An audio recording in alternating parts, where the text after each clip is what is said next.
Subhankar ji. Very nice to have you here with us. So tell us a little bit about how your childhood. I'm sure you're learning tabla from childhood, and how hard or easy was it to get in tabla as a Actually, young boy?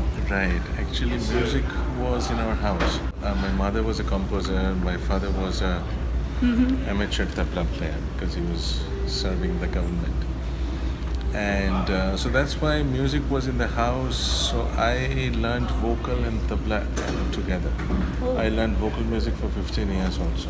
Oh, that's very rare. So Yeah. that helped me to compose music, to interact with all kind of musicians also while playing. Oh, good. So that was really a great help.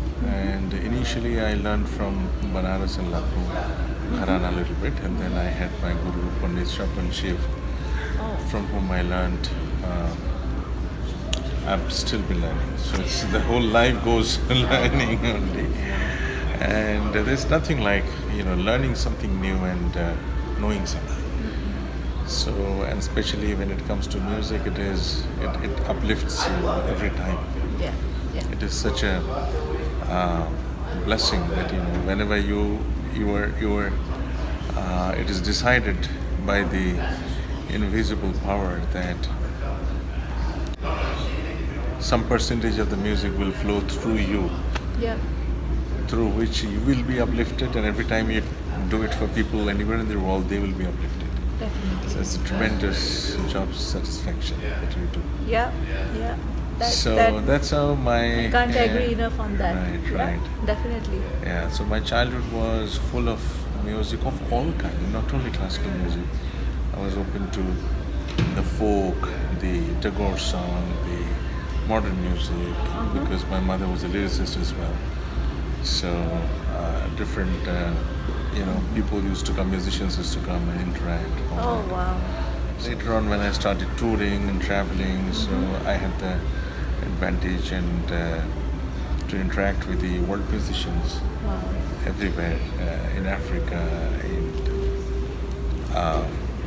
in the US, of course, in the Europe, the regular circuit places, and Iran, and in Japan, and all kind of musicians I have tried to interact, and we have albums, we have worked together. Wow.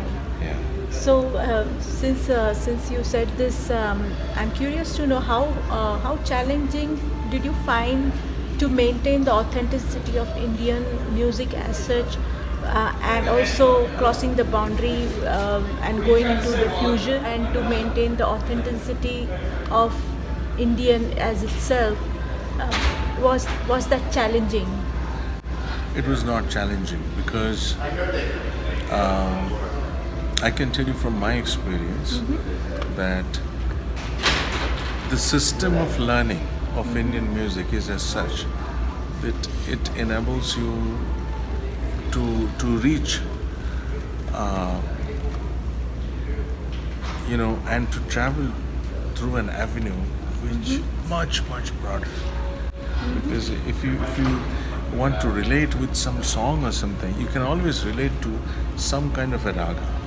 Definitely. So when you Has a learn root the in the raga rag. music, right, It can start from anywhere, but then right, you can relate.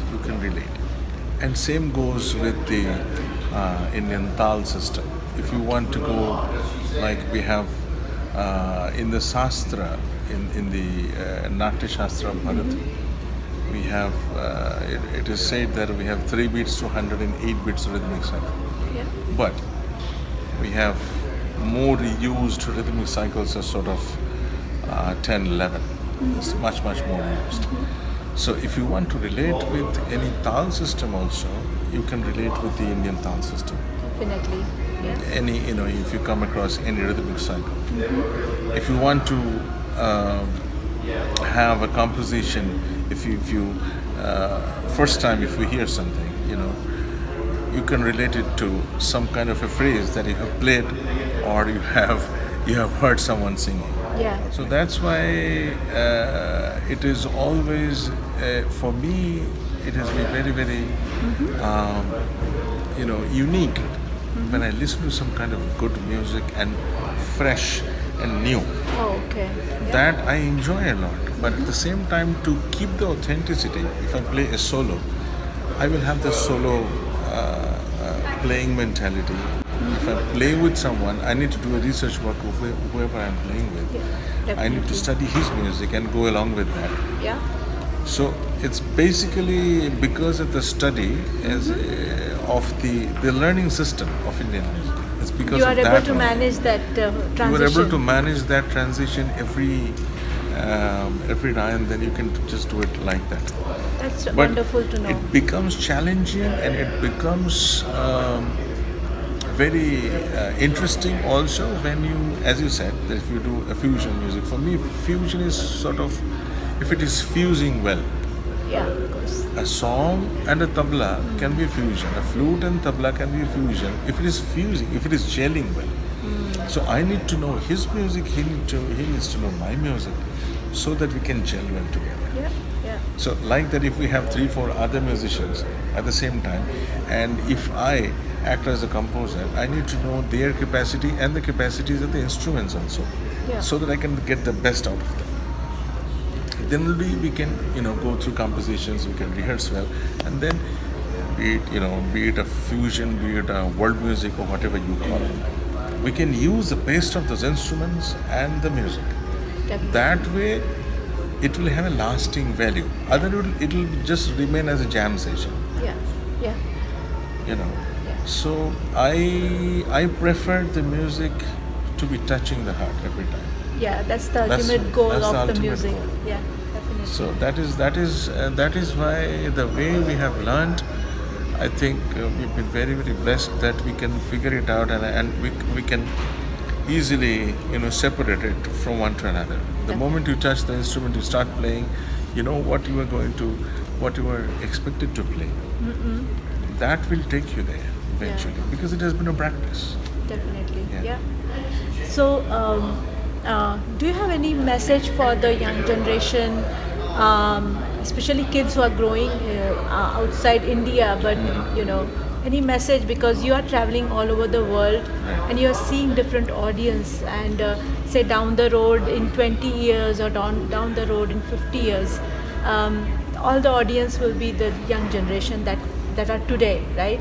Right. So it's very important for them to perceive the Indian music the way it should be perceived, so that they become, good listeners and appreciate the Indian music. Keeping that in mind, what message you have for our youngsters? I think we should first of all be very, very proud that we are students of Indian music. Great. Yeah. Why?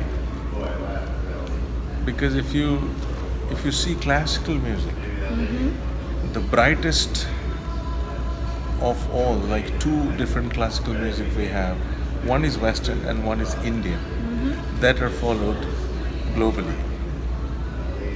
So we don't have any other country's classical music as prominent as Indian and Western. Yes. Yeah.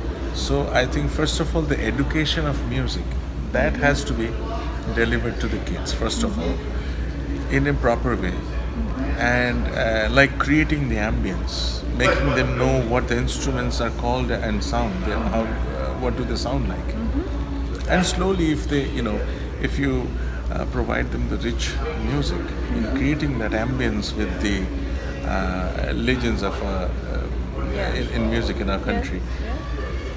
That ambience has to be created in houses everywhere. Also in India, this is not only in the US or somewhere. So that is, I think, the first responsibility of ours that we need to do before demanding something from them. We need to cater them Totally agree. the ambience, Yeah, totally agree. so that if they're kids, they should know what they would know eventually, that what they would like. Exactly. If you ask them that why don't you play tabla or why don't you play sitar, why don't you just go and learn? You cannot do that. I mean, you have to create that built in. ambience. He has to know what the sitar is. He has to like it first. Yeah. So that after that happens, I would say if someone is intrigued into that, and eventually, has that interest to learn that instrument, I would say to have continue it with the proper guru and then practice perfectly. Perfect thing to practice will take someone towards perfection, Yeah, yeah, yeah. because only practice will not make someone perfect. Yeah, yeah. Perfect practice will make someone perfect. I So like that's- that. So today's take is that perfect practice will only make somebody perfect. That's a good quote. It's not only about learning music, it's also about your mindset. Right. So that's where it starts. It starts from the mindset. Absolutely. Right? So Absolutely. as you said, their mindset should transform in such a way that they should feel like appreciating Yeah. music, they should feel like Absolutely. learning. And Absolutely. this kind of conversation is again, the goal is to create that ambience and Yeah. let people know. Taking them to concerts, Exactly. taking them to workshops, Exactly. and playing legendary musicians' recordings at home. These days, such a huge collection is there, available. Yeah. So definitely. that, I think, the first thing we need to do, and eventually they would feel the richness of it. That's wonderful. I think I learned a lot from you today. Thank you for your so much. time, Thank you. Subhankarji, Most and welcome. we want to see you again and again. Absolutely. Thank you.